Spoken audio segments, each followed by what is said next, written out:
Welcome back, guys. We are doing outside connections, and this is I'm going to try and make this a bit more fun than you might think it is. I think you'll like this, but I'm actually going to start you off with a quick tip. Somebody left me a comment and said, "Hey, Skye, if you want to know how your water flows, if you go to the roads menu and then you select ships, right? You can see the arrows. You can see the water flow." Well, I've got a better tip for you, right? If you want to see the water flow, go up here, click on this, and go to the water flow indicator. Right? There you go. And there's various overlays for minerals and traffic and wind and all the rest of it. So there you go. Right, now, so I wanted to have a very, very quick talk about this. I've been refining the water spawners to make sure that we've got good positive flow along the whole length of the river. And what I've found is that I've had to adjust a couple of the water spawners down from, I think they were on like 0.4, 0.5. Hang on, let me show you. They were on a capacity of like 0.4, 0.5. I've adjusted them down to like 0.2 just to make sure. Hang on, there you go, 0.2. Just to make sure that they've got, you know, good positive flow. So let's go back to the flow and I'll show you. You can see we've got good positive flow. I'm not like going to go like the whole, well, I probably am going to go the whole length of the river, but you can see we've got good flow like along the whole length of the river. There you go. And it's very strong down the bottom. There we go. Excellent. So there shouldn't. Several people left me comments saying, "Oh, what about the sewage? If you put in water spawners, it'll back up and whatever." No, as long as you check and make sure that you've got positive flow all the way down the river, you'll be fine. Cool. There we go. So that's that. What next? What next? What next? You know, okay, right. So let's do. You know what? This is cool. Well, okay, it's cool if you're like an extreme geek like I am. Right, we're gonna have a look at putting plane connections in, and I'm going to throw up a graphic at this point and show you. Look, this is the arrivals flight paths for London City Airport. How cool is that? Look, like what extremes do I go to, right, for accuracy or realism? So there you go. Let's put that up in the top corner while we actually get to work. So you can see that the flights actually come in like across here, and then they curve up around here, and then they come in, and then the airport is here, and then they land, and then they take off, and then they go like off to various destinations that way.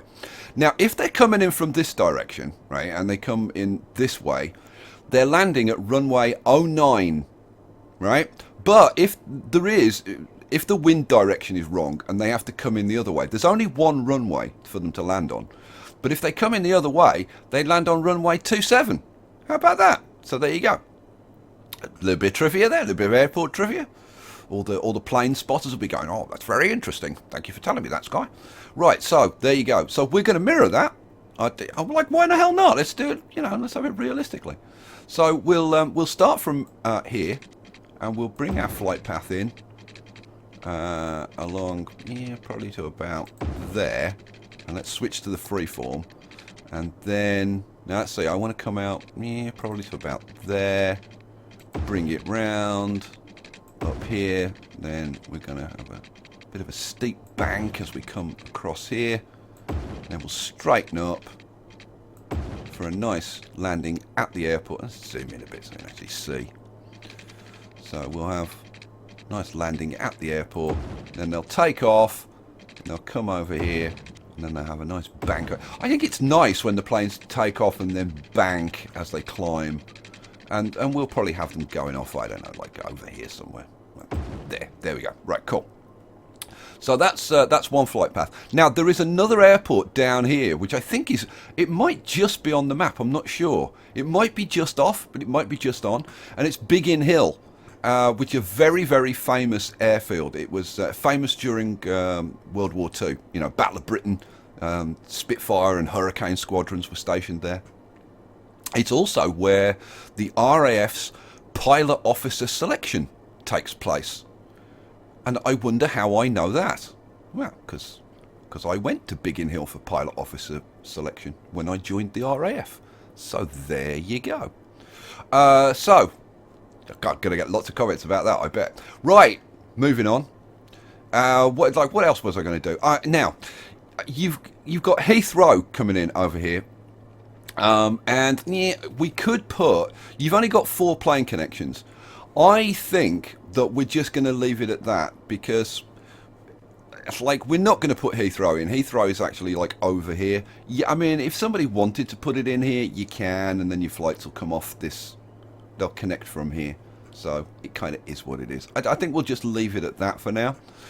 Ships. Let's do ships. So, ships, pretty damn easy.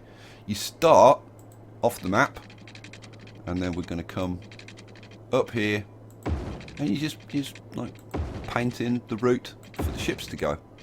Now, I'm not sure that I'm actually going to put any docks on my map when I build London. I don't know. I might. I haven't decided. I shall see how the mood takes me. So we'll bring this up here, round here.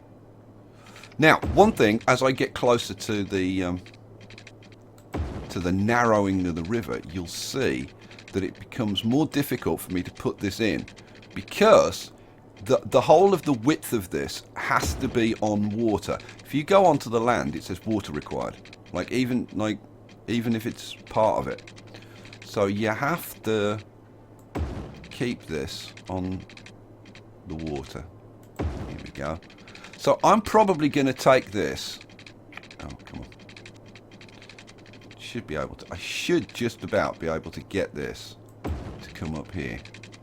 But it needs to go. You know what? Let's switch to the damn straight tool. And come on, behave, damn you. And we'll go up to there, and that's about as far as we'll go. And to be honest, I mean, I could, if I wanted to, I could widen the river a little bit. But I think, like, if you're gonna have docks, right, you could put some docks in over here or something.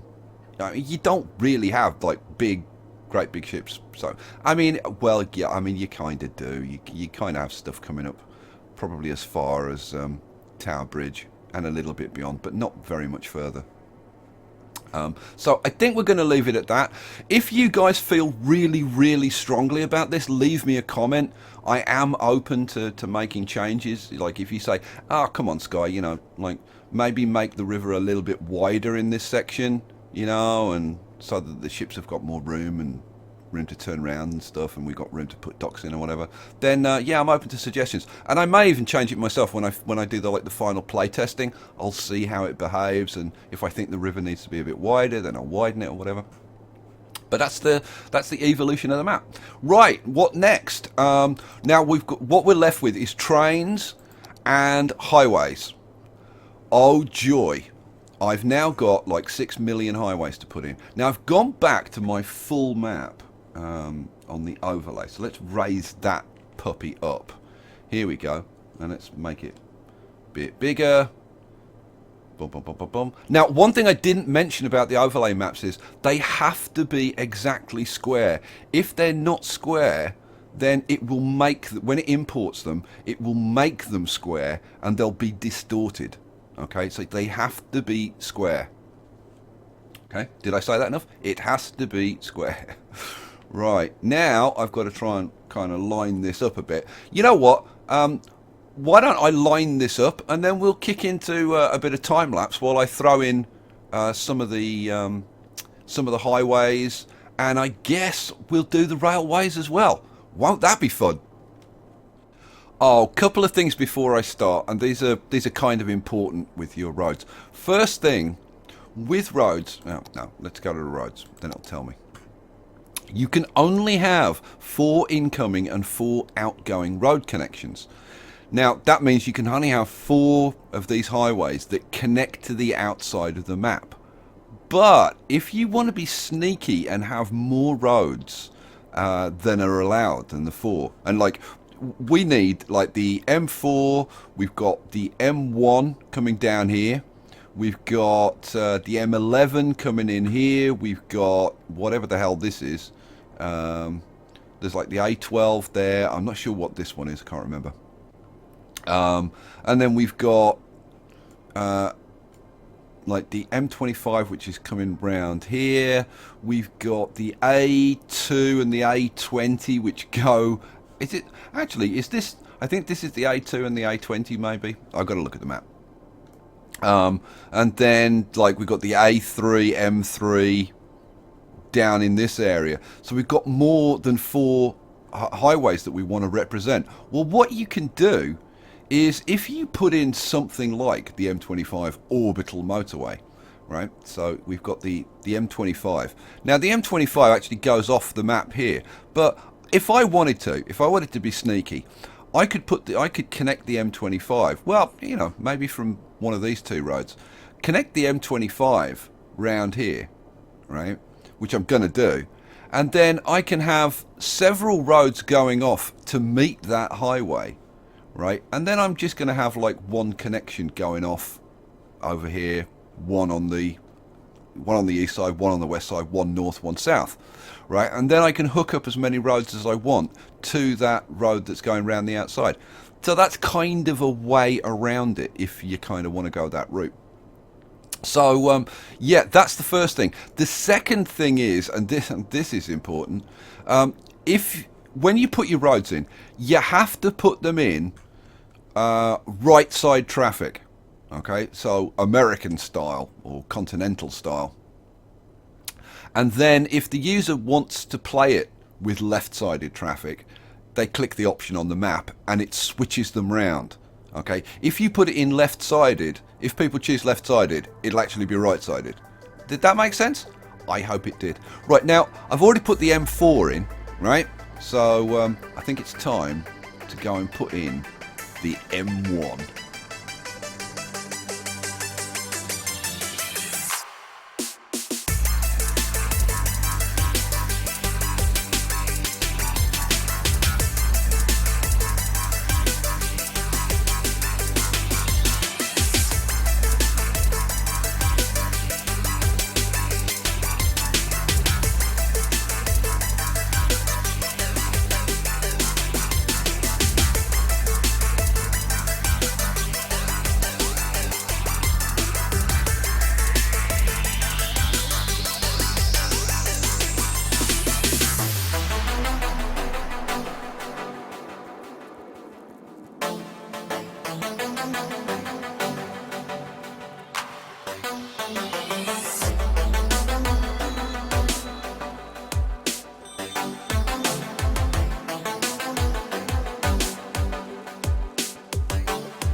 Okay, well, I think you get the idea.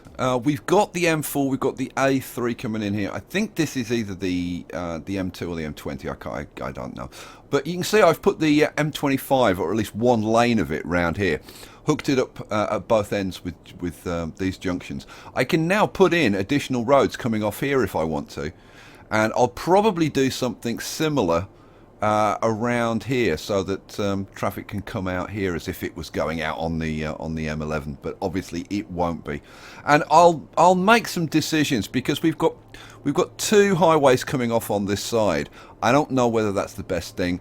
I've put in one railway, which you will have seen. Where the hell did I put the railway?